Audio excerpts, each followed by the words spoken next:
Kia ora Star Wars fans, welcome to middle-aged Kiwi man collecting Star Wars figures. In this video I want to do a really quick review of VC249 and it's our man Figrin D'an, the leader of the Modal Nodes, the band in the cantina. Really been looking forward to this figure. The card back is amazing, the figure looks amazing. Yeah, I've just really been looking forward to getting that. I haven't seen it released or announced yet in New Zealand, but I did manage to pick up a couple from Amazon Australia, and they do free shipping to New Zealand, which is a bonus. So let's check out the figure. Alright, got this lovely little box from Amazon Australia, and look at them advertising their TV show all over it. Rings of Power. Wrong franchise. Anyway, open it up. Look how tight that is. Okay, and in here I have got two Figrin D'ans. Really cool. And in pretty good condition. And there is Figrin D'an looking amazing out of the packet and playing his clue horn as he is on the card image. Just before we get into the figure, I love this card back. I've really been looking forward to this. Fantastic image of Figrin D'an there. I think this is one of the better vintage collection cards. And on the back there you can see he is VC249, and there are some of those other wonderful figures that you can also get. So really cool. Just having a look at his accessories. So again, there's his clue horn signature kind of instrument that he plays, and then a couple of other, I guess you would call them sort of wind instruments in Earthworld. I don't know what they're called on Tatooine, but basically you blow into them. So yeah, again, and the articulation in his arms and hands means he holds that really well, and the clue horn has a fantastic metallic wash on it which really brings out the details. That's very cool. And there he is with his Power of the Force 2 counterpart.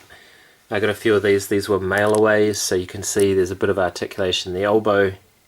Head sculpt is not too bad, but that vest is all over the show. And the clue horn mold is different. He can't quite get it to his mouth. That's about as close as he can get. So overall a much better figure. One area where this one I think is slightly superior is you've got this whole packet of accessories with it. Now I've got another one of these, well I've got a few of these, and here's one with all the accessories open. So you can see here you get the same kind of woodwind instruments that you get in the vintage collection one, although the vintage collection ones are thinner, more detail, more paint applications, but you also get these other things. So that thingy and that thingy, yeah, and then the clue horn obviously. So you get 5 accessories with the Power of the Force 2 one, as opposed to the 3 of the vintage collection one. We all know why that is now, because Hasbro has now announced the band pack with all 7 members of the Cantina band, which is pretty cool, but I'm quite happy with this single carded release. Again, because I'm a comparisons man, so I have read somewhere that the pants for Figrin D'an are screen inaccurate because they have pockets on his legs. They sort of do, but they're not that bad. Come on guys, it's not that bad. And I've heard it said that they are the reuse of the same legs from this Death Star gunner, the pinhead. But yeah, you can see there they are the same mold, so that is accurate. But the rest of them looks to be pretty much all new. It's an all new head sculpt, of course. The hand sculpts are brand new. Maybe they reused some arms and a torso from somewhere, but I'm not complaining. I think it looks fantastic. And again, bring back in this guy. There's just no comparison. So I'll be buying a few of these, and I might just make use of some of the old Power of the Force 2 instruments, because that 7 pack that Hasbro's just announced is going to be $90 US, which means it's going to be over 200 New Zealand dollars, which just means whew, that's a lot of pingers.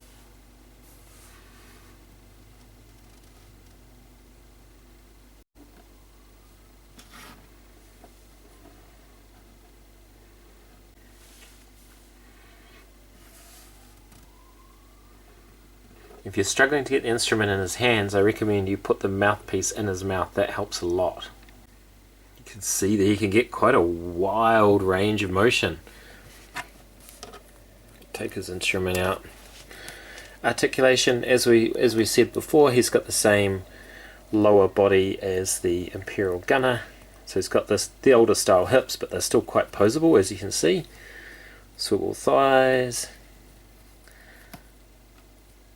Awesome bend in the knee. No rocker ankles, but pretty good nonetheless. He's got this massive ab crunch, which, you know, and with this outfit with the dark tunic, it doesn't look too bad like some of the others. Ball joint, the shoulder, at the elbow. He's got swivel wrists with hinges that go up and down a little bit, and that's really useful for playing the various instruments. And then I assume he's got the double barbell he does for the head, which is the new standard, and actually looks really cool. So final verdict from me on VC249 Figrin D'an. He's a 9.75 out of 10, really high score for me. The reuse of the pants doesn't bother me as much as it bothers some other collectors. I think the head sculpt is amazing, the paint is amazing, he holds his instruments well, there's great detail on the instruments. This cardback's at 10 out of 10 though. Look at that, the classic Star Wars racetrack. That image, man. Not that many clear images of the Cantina band, so that's a cracker. And I love that green too, that green's a really awesome colour. And yeah, and also really impressed with Amazon Australia. Not someone I regularly use to buy my figures, but they didn't take long to get here. I got free shipping, so I've ordered a couple more and they should be here in a few days. So yeah, really happy with that. Anyway, thank you so much for watching. I'm middle-aged Kiwi man collecting Star Wars figures. Ka kite, and I'll see you on another video.